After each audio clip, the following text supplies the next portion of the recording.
वीएनआई के दर्शकों को मेरा आदाब। एक लंबे गैप के बाद कानून की कुछ खबरों के साथ आज हाजिर हुआ हूँ। नीरव मोदी का नाम आपने ज़रूर सुना होगा। उस पर इल्ज़ाम है कि उसने हिंदुस्तान के मुख्तलिफ़ बैंकों को 20 लाख अमरीकी डॉलर का चूना लगाया है, यानी फ्रॉड किया है। नीरव मोदी इस वक्त लंदन में है और वहाँ की मुख्तलिफ़ अदालतों में उस पर केसेस चल चुके हैं। अब हिंदुस्तानी हुकूमत ने उसको हिंदुस्तान के हवाले करने के लिए प्रोसेस शुरू किया है। ब्रिटेन में ये होता है कि वहाँ आपको किसी मुजरिम या मुलजिम को अगर अपने हवाले करवाना है तो आपको पहले अदालत में जाना पड़ता है। अदालत से क्लियरेंस के बाद फिर वहाँ की सरकारें उसको इनिशिएट करती हैं। तो इस वक्त हिंदुस्तानी हुकूमत का ये केस और ये अपील लंदन की वेस्टमिनिस्टर कोर्ट में है, जहां नीरव मोदी को हिंदुस्तान के हवाले करने की अपील की गई है। अब यहां से एक नई बात शुरू होती है जो मैं आपको बता रहा हूं, जो इस वक्त हिंदुस्तान के किसी चैनल पर उस पर बहस नहीं हो रही है, जबकि इस वक्त हिंदुस्तान में सबसे बड़ा इशू उसी को होना चाहिए था। जस्टिस मार्कंडे काटजू का नाम भी आपने सुना होगा। वो सुप्रीम कोर्ट में बहुत दिनों तक जस्टिस रहे हैं, बहुत बड़े बड़े फैसलों में उनका नाम आया है। उर्दू दा हैं, उर्दू के आशिक हैं। इससे पहले उर्दू के एक आशिक जस्टिस पंडित आनंद नारायण मुल्ला होते थे, वो भी अपने फैसलों में उर्दू के अशार कोट करते थे। और जस्टिस मार्कंडे काटजू ने भी अपने मुख्तलिफ़ फैसलों में उर्दू के अशार को कोट किया है। मिर्ज़ा गालिब, मोमिन, मीर, तकी मीर, इस तरह के जो मुक़द्दमीन शुआरा हैं उनको कोट किया है। जस्टिस मार्कंडे काटजू बहुत ही सुलझे हुए और सेकुलर किस्म के इंसान भी हैं। वो माइनॉरिटीज़ पर जो यहाँ मुख्तलिफ़ तरीक़ों से मज़ालिम होते हैं उनके ख़िलाफ़ भी वो आवाज़ उठाते रहे हैं। ख़ास तौर पर काऊ सलाटर के मामले पर जिस तरह एक ख़ास तबके के साथ नाइंसाफ़ी हुई, मॉब लिंचिंग हुई, उस पर उन्होंने बहुत ही पुरज़ोर अंदाज में अपनी आवाज़ उठाई। अब जस्टिस मार्कंडे काटजू ने नीरव मोदी के मामले में लंदन की वेस्टमिनिस्टर कोर्ट में एक डिपोजिशन दिया है, यानी एक बयान दिया है। उन्होंने लंदन की वेस्टमिनिस्टर कोर्ट से ये अपील की है कि नीरव मोदी को हिंदुस्तान के हवाले न किया जाए। क्यों ना किया जाए? उन्होंने कहा है कि हिंदुस्तान में फ्री एंड फेयर ट्रायल मुमकिन नहीं है और नीरव मोदी को इंसाफ नहीं मिलेगा। उन्होंने ये बात साफ कर दी है कि मैं नीरव मोदी का जो केस है उसकी मेरिट पर बात नहीं कर रहा हूँ, यानी वो मुलजिम है या नहीं है, फ्रॉड किया है या नहीं किया है, इस पर उन्होंने कोई बात नहीं की, यानी उसको क्लीन चिट नहीं दी। लेकिन इतने बड़े मुलजिम जिस पर 20 लाख डॉलर के फ्रॉड का इल्ज़ाम है और जो हिंदुस्तान से लेकर भाग गया है, इतने बड़े मुलजिम का दिफा और बचाव और डिफेंस किया है उन्होंने एक गैर मुल्की अदालत में जाकर, और अपने मुल्क की एक तरह से अदालतों पर भी इल्ज़ाम लगाया है, हुकूमत पर भी इल्ज़ाम लगाया है, और जो हमारा न्याय प्रक्रिया है और जो न्यायपालिका है दोनों को कटघरे में खड़ा कर दिया है। ये एक बहुत बड़ी बात है अगर इस पर आप गौर करें कि अपने मुल्क का एक ज्यूरिस्ट, मशहूर कानूनदा, माहिर कानून और साबिक जस्टिस जो सुप्रीम कोर्ट में भी रह चुका है और डिफरेंट हाई कोर्ट्स में चीफ जस्टिस रह चुका है, वो अपने मुल्क के एक इतने बड़े मुलजिम का दिफा एक दूसरे मुल्क की अदालत में जाकर कर रहा है और बता रहा है कि हमारे यहाँ फ्री एंड फेयर ट्रायल मुमकिन नहीं है, इंसाफ नहीं मिल सकता नीरव मोदी को। लिहाजा वो ये कह रहा है कि नीरव मोदी को हिंदुस्तान के हवाले मत कीजिएगा। क्या ये छोटी बात है? ये बहुत बड़ी बात है। क्या हिंदुस्तान के टीवी चैनलों पर इस पर बहस नहीं होनी चाहिए थी? क्या अदालतों में इस पर गौर व खोज नहीं होना चाहिए था?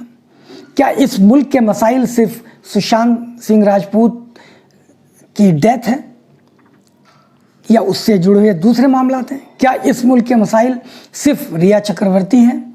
क्या सिर्फ कंगना रनौत है? लेकिन टीवी चैनलों पर सिर्फ यही दो बहस चल रही हैं, सुशांत, कंगना रनावत और रिया चक्रवर्ती को तो उन्होंने जेल भिजवा दिया है। बहरहाल ये इतना इम्पोर्टेंट इशू है, इस पर किसी चैनल में कोई बहस नहीं हुई। इकोनॉमिक टाइम्स ने मार्कंडे काटजू का एक डिटेल्ड इंटरव्यू लिया। उसमें मैं आपको बहुत ही मुख्तसरन बता देता हूँ कि उन्होंने अपने डिपोजिशन में जो लंदन की वेस्ट मिनिस्टर कोर्ट में उन्होंने अपना बयान दिया है, उसमें उन्होंने क्या कहा है। मैं बहुत मुख्तसर बता रहा हूँ, बहुत तफसील है। उन्होंने कहा कि नीरव मोदी को हिंदुस्तान के हवाले ना कीजिए, चूँकि उसको स्कैपगोट बनाया जाएगा, यानी बलि का बकरा बनाया जाएगा। ये कहना चाहते हैं मार्कंडे काटजू कि अगर उसने कोई बहुत बड़ा फ्रॉड भी किया है तो उसके पीछे कुछ और लोग हैं। जाहिर है कि उनको इशारा कुछ पॉलिटिकल मास्टर्स की तरफ हो सकता है। उन्होंने ये बात भी कही है अपने बयान में कि डायरेक्ट और इनडायरेक्ट गवर्नमेंट और उसकी एजेंसीज़, गवर्नमेंट का असर उसकी एजेंसीज़ पर है, यानी उसकी एजेंसीज़ जो हैं वो पॉलिटिकल मास्टर्स के इन्फ्लुएंस में है। जो पॉलिटिकल मास्टर्स चाहेंगे वही एजेंसीज़ बयान देंगी और इन्वेस्टिगेशन का जो उनका आउटकम होगा, नतीजा होगा, वही होगा जो उनके पॉलिटिकल मास्टर्स चाहते हैं। एक बात उन्होंने बहुत ही इम्पोर्टेंट कही है कि ईडी यानी इन्फोर्समेंट डायरेक्टरेट, जो बहुत ही एक अजीब व गरीब महकमा है, जिससे डरता है हर आदमी और जिसके डर से लोग जो बोलना चाहते हैं नहीं बोलते, और जो चुप रहना चाहते हैं वो नहीं रह पाते, बोलते हैं। यानी जो एजेंसी चाहती है या सरकार चाहती है वो करते हैं लोग। तो ईडी एक ऐसा महकमा हो गया है। उन्होंने बताया कि ईडी ने अपने वजूद से, यानी जब से वो कायम हुआ है इन्फोर्समेंट डायरेक्टरेट, और आज तक यानी बरसों में, दहाइयों में सिर्फ 15 केसेस ऐसे हैं जिनमें मुलजिमों को सज़ा हुई है, वरना ज़्यादातर में नहीं हुई है। और उन्होंने ये भी कहा कि सीबीआई का भी उन्होंने ख़ास तौर पर नाम लिया कि सीबीआई तो वही काम करती है, सीबीआई और ईडी, जो सरकारें चाहती हैं। एक बात उन्होंने बहुत ही अहम कही है कि the highest echelons of the Indian judiciary have now come under significant political and executive influence. ये बहुत ही अहम बात है, इस पर तो चैनलों पर बहस होनी ही चाहिए थी। उन्होंने कहा है कि हिंदुस्तान की जो जुडिशरी है, जो अदलिया है, उसके बड़े लोग, जाहिर है कि बड़े लोग कहकर वो हाई कोर्ट्स के जो बड़े बड़े जस्टिसेस हैं, सुप्रीम कोर्ट के जो जस्टिसेस हैं, और उनका इशारा तो शायद सीजेआई की तरफ भी हो, बहरहाल हम नहीं कहते। उन्होंने कहा है कि जो जुडिशरी के हाई फाई जिम्मेदार लोग हैं वो जो हैं उन पर गवर्नमेंट का असर है, सियासी लोगों का असर है, और पॉलिटिकल इन्फ्लुएंस के असर में बहुत ही क्रूशियल मामलात, क्रूशियल मैटर्स जो हैं, जो पब्लिक इम्पोर्टेंस के क्रूशियल मैटर्स हैं, उनको सेलेक्टेड किस्म की चुनी हुई बेंचेस के हवाले किया जाता है। यानी कि उन बेंचेस के हवाले किया जाता है जिनके बारे में ये यकीन होता है कि इनके फैसले हमारे हक़ में आएंगे, यानी सरकार के हक़ में आएंगे। ये कोई बहुत छोटा इल्ज़ाम नहीं है, ये बहुत बड़ा इल्ज़ाम है। क्या इस पर हमारे चैनलों में बहस नहीं होनी चाहिए? जस्टिस काटजू ने टीवी चैनलों पर भी जो है इल्ज़ाम लगाया है बहुत सख्त, और उन्होंने कहा है कि उन्होंने नीरव मोदी को पेशगी ही मुजरिम करार दे दिया। उन्होंने हमारे जो वज़ीर क़ानून है रविशंकर प्रसाद, उन पर भी बहुत सख्त इल्ज़ाम आयद करते हुए और सवाल किया है कि एक लॉ मिनिस्टर कैसे ये कह सकता है कि फ़लाँ आदमी कसूरवार है और क्रिमिनल है और मुजरिम है। वो कहते हैं कि ये काम अदालत का है, अदालत बताएगी कि कोई मुलजिम है, मुजरिम है या नहीं। देखिए, जस्टिस काटजू ने अदालत और मीडिया का जिक्र किया, तो मैं यहाँ आपको थोड़ा सा मीडिया और अदालत के रवैये के बारे में भी बताना चाहूँगा। अदालत और मीडिया का जो रवैया है वो बहुत सिलेक्टिव है। मुझे ये कहने में कोई तकल्लुफ़ नहीं है। तबलीगी जमात के बहाने हिंदुस्तान के तमाम मुसलमानों के ऊपर जो निशाना साधा गया, उस पर आपने देख लिया कि क्या रवैया रहा। जमीयत उलमा सुप्रीम कोर्ट गई, लेकिन सुप्रीम कोर्ट से कोई राहत नहीं मिली। मीडिया के ख़िलाफ़ कोई स्ट्रिक्चर पास नहीं हुआ और वो आज तक पेंडिंग चली आ रही है, रिट पिटीशन। लेकिन अब दूसरी तरफ आइए, जब अर्नब गोस्वामी और रमेश देवगन की बदतमीज़ियों, बदअखलाक़ियों और गुस्ताखियों के ख़िलाफ़ कुछ लोग FIR कराते हैं, तो यही सुप्रीम कोर्ट है, यहाँ से उनको राहत मिल जाती है। तो फिर क्यों ना इनका हौसला बुलंद हो, और क्यों ना ये एकतरफा तौर पर एक ख़ास फ़िरके को टारगेट बनाएं, और क्यों ना एकतरफा तौर पर ये हुकूमत के हर काम की तायद करें, और क्यों जस्टिस काटजू के इतने बड़े इल्ज़ाम पर ये डिस्कशन करें। 29 मई 2020 को सुप्रीम कोर्ट में एक केस पर डिस्कशन हुआ। पूरे मुल्क में जो मज़दूरों के साथ सलूक हो रहा था और मज़दूर जो सड़कों पर थे, उनका केस वहाँ डिस्कस हो रहा था। तो जो हमारे मुल्क के सेकंड हाईएस्ट लॉ ऑफिसर हैं, सॉलिसिटर जनरल तुषार मेहता, उन्होंने सुप्रीम कोर्ट के सामने चीफ जस्टिस की बेंच में ये बात कही कि हाई कोर्ट्स पैरेलल गवर्नमेंट चला रही हैं, यानी मुतवाज़ी गवर्नमेंट चला रही हैं। क्या ये छोटा इल्ज़ाम था? किसी चैनल पर इस पर कोई डिस्कशन नहीं हुआ। और चैनल को छोड़िए, मैं तो खुद सुप्रीम कोर्ट से ही एक सवाल करना चाहता हूँ, इसलिए कि मैं हिंदुस्तान का आज़ाद शहरी हूँ, ये मेरा हक़ है। मैं सुप्रीम कोर्ट से पूछना चाहता हूँ, चूँकि वो हमारी उम्मीदों आखिरी उम्मीद है, इंसाफ चाहने की आखिरी उम्मीद है और आखिरी मरकज़ है सुप्रीम कोर्ट।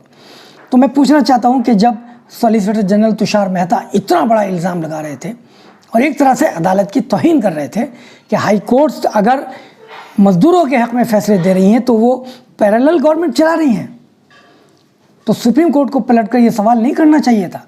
चीफ जस्टिस को नहीं कहना चाहिए था कि आप ये क्या बात कह रहे हैं? और क्या उनके ख़िलाफ़ तौहीन अदालत का मामला नहीं चलना चाहिए था? लेकिन कुछ नहीं कहा गया उनको। इससे हौसले बुलंद होते हैं, सरकार के हौसले बुलंद हुए। हाई कोर्ट को आप कुछ भी कह सकते हैं। ये याद रखना ज़रूरी है कि हाई कोर्ट्स को, तमाम मुल्क की हाई कोर्ट्स को बराबर इख्तियार दिए गए हैं और किसी भी स्टेट की हाई कोर्ट सेंट्रल गवर्नमेंट को कोई भी इंस्ट्रक्शन दे सकती है। तो चूँकि हाई कोर्ट थोड़ा सा रिलेटिवली एक्टिव हो गई थी, तो ये तुषार मेहता ने इतना बड़ा इल्ज़ाम लगाया, लेकिन कोई बहस उस पर नहीं हुई, किसी चैनल में कोई बहस नहीं हुई। अब आप देखिए कि हाई कोर्ट्स किस तरह से बेहतर काम करती हैं। तबलीगी जमात के मामले में बॉम्बे हाई कोर्ट की औरंगाबाद बेंच का फ़ैसला आप सब ने देखा, हमने उस पर एक एपिसोड बनाया भी था, आप हमारे उस एपिसोड को देख सकते हैं। इसी तरह से दिल्ली और मुंबई हाई कोर्ट्स ने हाल ही में 2 डिफरेंट केसेस में अर्नब गोस्वामी को स्पेसिफिकली हिदायत दी है कि आप मीडिया ट्रायल नहीं चला सकते, पैरेलल ट्रायल आप नहीं चला सकते। शशि थरूर का मामला आपको याद होगा, सुनंदा पुष्कर, उनकी बीवी ने खुदकुशी कर ली थी या फितरी मौत हुई थी, नहीं मालूम, लेकिन शशि थरूर को अर्नब गोस्वामी चीख कर हर रोज़ मर्डरर यानी कातिल साबित करने पर तुले हुए थे। 2017 में उन्होंने हाई कोर्ट में एक एफिडेविट दिया था कि मैं अब आइंदा ये काम नहीं करूँगा। उसके बावजूद 3 साल तक मुसलसल वो शशि थरूर के ख़िलाफ़ मीडिया ट्रायल चलाते रहे। अब आकर दिल्ली हाई कोर्ट की जस्टिस मुक्ता गुप्ता ने उनको सख्त हिदायत दी है। इसी तरह बॉम्बे हाई कोर्ट ने भी रिया चक्रवर्ती के मामले में अर्नब गोस्वामी को स्पेसिफिकली हिदायत दी है और बाकी चैनलों को भी कि आप मीडिया ट्रायल नहीं कर सकते। लेकिन जब यही मीडिया ट्रायल मुसलमानों का होता है, तबलीगी जमात के बहाने से पूरे मुल्क के मुसलमानों का होता है, तब कोई सुप्रीम कोर्ट से कोई राहत नहीं मिलती। हाई कोर्ट से बहरहाल कुछ राहतें मिली हैं। 6 मई 2020 को जस्टिस दीपक गुप्ता रिटायर हुए थे सुप्रीम कोर्ट से। उन्होंने भी कुछ इसी तरह की बातें कही थी जैसे जस्टिस मार्कंडेय काटजू ने कही हैं। उन्होंने एक बात और कही थी कि इंसाफ ऐसा लगता है कि इंसाफ ऐसा लगता है नहीं कहा था, बल्कि ये कहा था कि इंसाफ सिर्फ अमीरों के लिए रह गया है, लीगल सिस्टम अमीरों की मदद करता है, इसका मतलब गरीबों को इंसाफ नहीं मिलता। इसी तरह उन्होंने ये कहा था कि जो मेरे ब्रदर जजेस हैं, यानी जो अभी सिटिंग जज हैं, वो शुतुरमुर्ग की तरह रेत में मुँह न दें, बल्कि प्रॉब्लम्स को आइडेंटिफाई करके उनको हल करने की कोशिश करें। लेकिन जब इसी तरह की बात प्रशांत भूषण कहते हैं तो उन पर तौहीन अदालत का मुकदमा हो जाता है, उनको सज़ा दी जाती है। ऐसी ही बात Gujarat high court bar association के सदर यतीन ओझा कहते हैं, तो उनको तौहीन अदालत का मुकदमा उन पर चलाया जाता है और उनकी सीनियरिटी का जो गाउन है वो उनसे छीन लिया जाता है। बहरहाल ये मजमूई तौर पर मुल्क में इंसाफ की हालत है। नहीं मालूम कि ये कहाँ और कैसे जाकर ये मामला रुकेगा, लेकिन हम तो दुआ करते हैं कि हमारे मुल्क में अमन व अमान कायम हो, इंसाफ कायम हो और नाइंसाफ़ी का जो दौर दौरा चला है वो जल्द ख़त्म हो। आदाब।